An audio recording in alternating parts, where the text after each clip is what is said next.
What's going on YouTube? It is Texans Take over here, back with another video. Today we're back with the mock drafts, but as you can see here, I made my own um, draft board. So if we want to go look at it, go over to boards, you can see what my board is. Ignore that. I don't know why it pops up as soon as I start recording video, but maybe that was an ad from this. But you can see the board, some changes there. Jeremiah Love's up to 2, Arvel Reese down to 3. Maui Noah all the way up to 5, Cardinal Tate up a couple, Monroe Freeling all the way up to 9, Downs down a couple, Ione up a little bit, is it Thieneman? Tinneman? I think it's Thieneman, down to 14, Mekhi Lemon down 1, Kenyon Sadiq down a couple, Amado McNeil Warren up a little bit, Kendrick Falk up a little bit, Jordan Tyson down slightly, CJ Allen down slightly as well as Akeem Mesidor. Omar Cooper kind of stays put. Caden McDonald goes up. Caden Proctor goes up. Um, TJ Parker, Denzel Boston kind of go up. Caleb Banks drops a little bit. Ian Achor and Miller drop a little bit. Concepcion jumps. Peter Woods drops. Simpson jumps just because of the positional value of a quarterback. Basantis jumps. Pregnon drops a little bit. Lee Hunter drops a little bit. Yakis jumps to 47. R. Mason Thomas drops a little bit. Jake Golday is a significant jumper. Jake Rodriguez drops a little bit.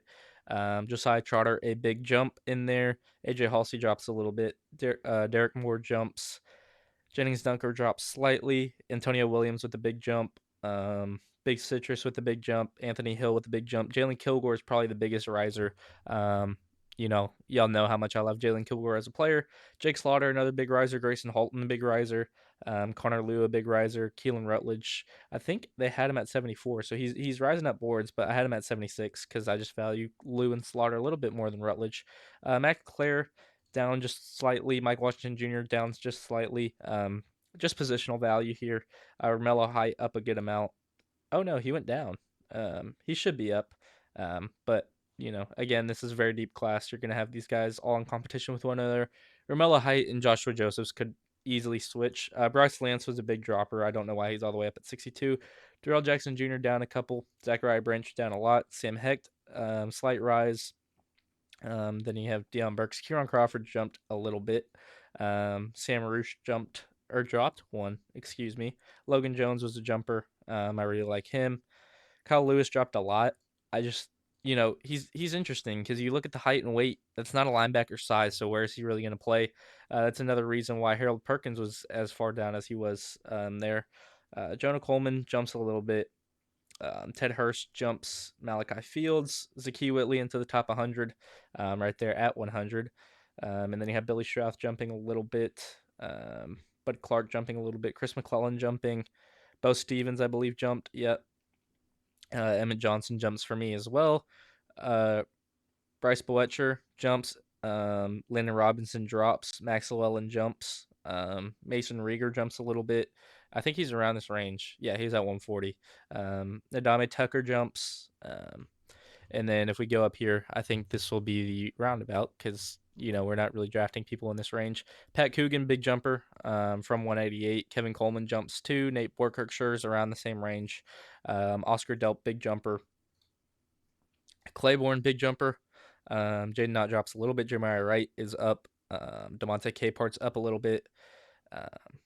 Big droppers in here. Diego Pounds was a big dropper. Owen Heineke jumps. I really like him as a player. Le'Veon Moss was a big dropper. I like him as a player. It's just the injury history that's really a concern for me. Trey Moore jumps a little bit. Caden Curry jumps a little bit as well. Cuevas probably drops a couple. Chaser Roberts is a big riser for me with 18 spots. Eric Rivers should be up. But I'll change that. I'm gonna rework this. Y'all give me y'all's thoughts and opinions there too. Nolan Rucci, a little bit of a riser just because he can play true tackle. Armaj Reed Adams around the same range. I like him as a player. Zane Durant should jump a little bit. He does. Cole Wisniewski, a little bit of a jumper. John Michael Gillenboard should drop a little bit, and he does. Kobe Baines I actually somewhat like, but he drops a little bit. VJ Payne, a little bit of a jumper. Cole Everett, a little bit of a jumper. Parker Brailsford is a little bit of a jumper in this one as well. Bishop Fitzgerald might go up. Again, I'm going to rework this as we go along, but I mean, you can see the rest of the rankings here. Brandon Cleveland, big jumper as well, up 70 spots. Again, I think the highest was probably Jalen Kilgore, from 128 to 69 just because of the, part of the draft. Devin Eastern can certainly rise a little bit too. Logan Fano as well. There was someone that I did raise a little bit at the edge position. Um, might have skipped over them. Maybe it was Logan Fano that I brought up a little bit. Yeah, 276 to 249. That's what it was. Um, but yeah, these are the rankings that I have. We are going to do a mock draft with this. And from now on, I think we are going to use, um, my personal opinions on these boards to do these drafts because it does it. It allows me to draft the way that I want to. So we are going to draft with this board. We're going to do regular settings. You can see these settings here with the Houston Texans. So as we begin, Jeremiah Love still goes in the top 3, which is nice. Sonny Styles all the way up at 2. And then you can see Maui Noah is finally going in the top 5, which he should. And as we keep going, Marner Freeling's all the way down there. So that's, somewhat of a drop for him. And you can see these new rankings here. Omar Cooper, falls all the way down to the Texans. I think that should be a Bills pick automatically if he's available.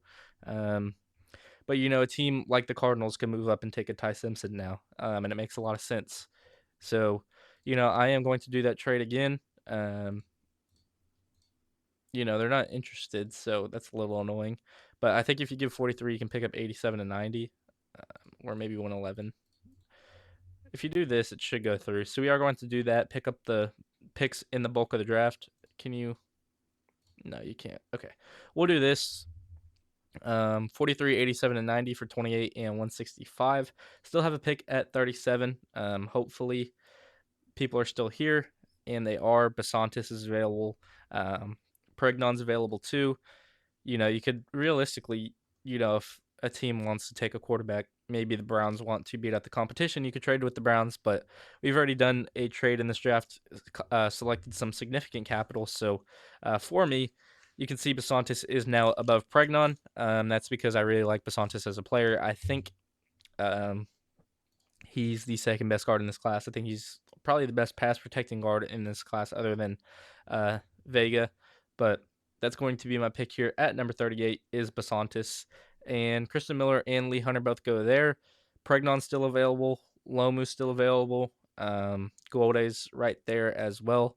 So, you have flexibility here. What do you want to do? You could go with a tackle that can play guard in both Lomu and Dunker. Um, you could trade down if you really wanted to because there's not much value available to you. But here at 43, I think Jacob Rodriguez is a very solid pick here, and we haven't done that in a while, so I am just going to pull the trigger there. And you can see Lomu and Pregnon both go there. So maybe we could have invested twice in the offensive line. That's definitely a possibility.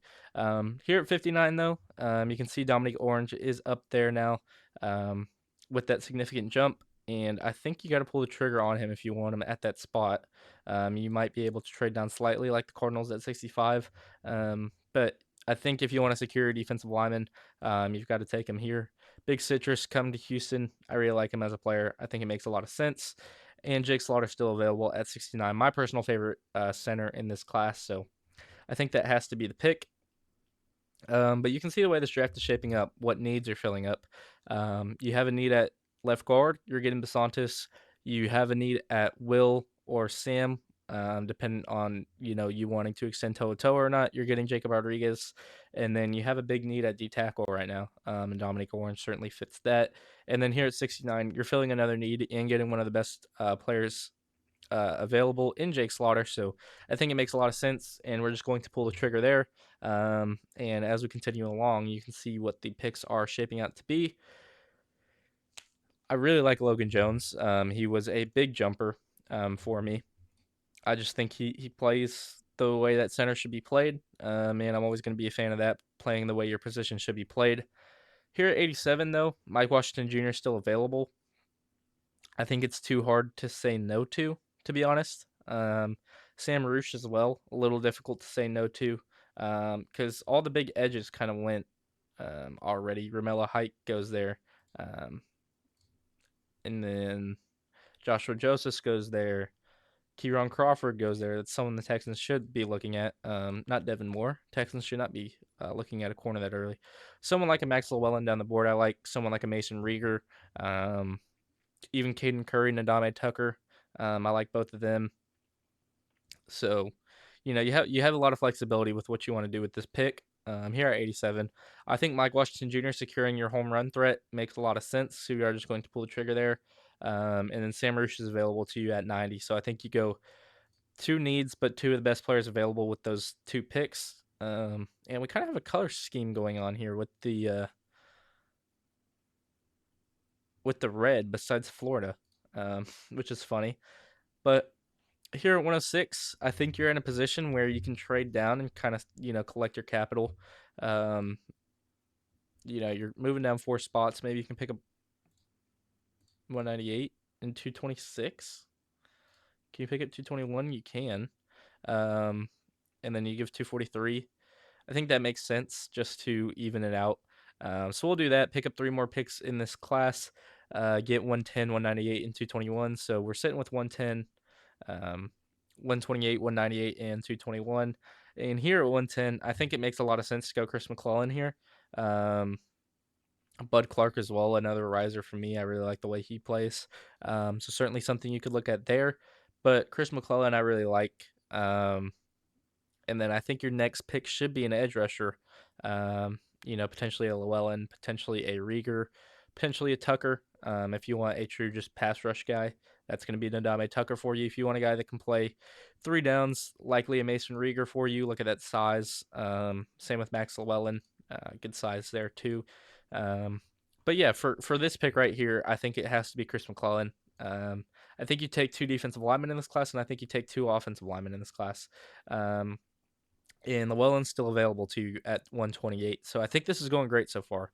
Um, you don't have a pick for a while, so you're kind of missing out on some decent talent there, like a Kevin Coleman who just went there, or an Oscar Delp, or Damon Claiborne, Jeremiah Wright. I like as well, Eric Rivers too. Um, but you're sitting here at 198, and Kobe Baines is available to you. Parker Brailsford's there. Um, Tyron Montgomery is decent. Max Bredesen, someone I really like. No one wants to trade for this pick, so you kind of have to stick and pick here. And at 198, you've kind of addressed everything you needed to in this class. You've gotten 8 guys. You're going to finish with 10. So I think you get someone that can be an understudy to, um, one of the offensive line positions. Who can that be? Tristan Lee can technically be a tackle for you. There's not much. Keegan Tross graded well, but I think he's going to be a guard in the NFL at that height and weight. Uh, Never known how to pronounce his name. Don't try to get me to. Riley Mahlman's going to be someone that could step in at tackle. So if you want a developmental piece right there, that's something you could look at. But just not great options along the offensive line besides Kobe Baines or Parker Brailsford. Bishop Fitzgerald's a decent player. I think he's someone that could come in and be a backup safety and do a very decent role there. So we'll go with that just because of how physical he is at the point of attack. And then we can go with anything really to round out this draft. Here at 221, Max Bredesen's available. We do not have a fullback on the roster. This could be your fullback right here. So we'll just go with that to round it out. And we finish with, we'll see what the grade is for us. Oh, I guess we don't get a grade because it's a custom board. But yeah, this is the way the mock draft turned out. You go with Basantis at 38, Rodriguez at 43, Big Citrus at 59, Slaughter at 69, Mike Washington Jr. at 87, Roosh at 90, McClellan at 110, Llewellyn at 128, Fitzgerald at 198, and then Bredesen at 221. Which I think really suits the way that the Texans should approach this draft. 2 offensive linemen in there, a fullback, 2 defensive linemen in there as well. Uh, a piece to really step in and do a role on the linebacking front, and a really good turnover prone player, a home run hitter at running back, a good blocker with good hands in Sam Roosh. I think he could develop a little bit with those hands, but really good blocker there. Sam Roosh is a rotational edge since you haven't re-sign Derek Barnett either to round up this mock draft. So let me know what y'all think down in the comment section below. Do you like this mock draft? Do you not? Do you like the rankings as well, or is there someone you'd like to see rise or someone you'd like to see fall? Let me know. Um, we can modify the board to, the general consensus, and then we can share this out. So if y'all want to do a PFF mock draft and, it's the way that Texans fans views it, then it'll just be the Texans takeover board. But, it's going to be everyone's thoughts and opinions. So let me know what y'all think about that board down in the comment section below. Again, what are players you'd like to see rise? What are players you'd like to see fall? And then we'll continue modifying that throughout the draft process so we can try to get an accurate representation of what everyone believes each player should be at. And then, you'll be able to draft from that board and, you know, maybe make it more realistic than PFF is, because sometimes some rankings are higher and some rankings are lower than they should be. So, again, let me know down in the comment section below. If you did enjoy this video, please be sure to like, subscribe. We're almost at 500 subscribers. We're at 497, I believe, at the time of recording. So, 3 more, we hit that 500 goal, and the live streams can begin. Ignore my mouse having low battery. I'll go charge it after this video. But yeah, thank y'all so much for watching. Thank y'all so much for the support, as always. And it's Texans Takeover, and I'm out. Thanks again for watching. Please be sure to like, subscribe, and peace.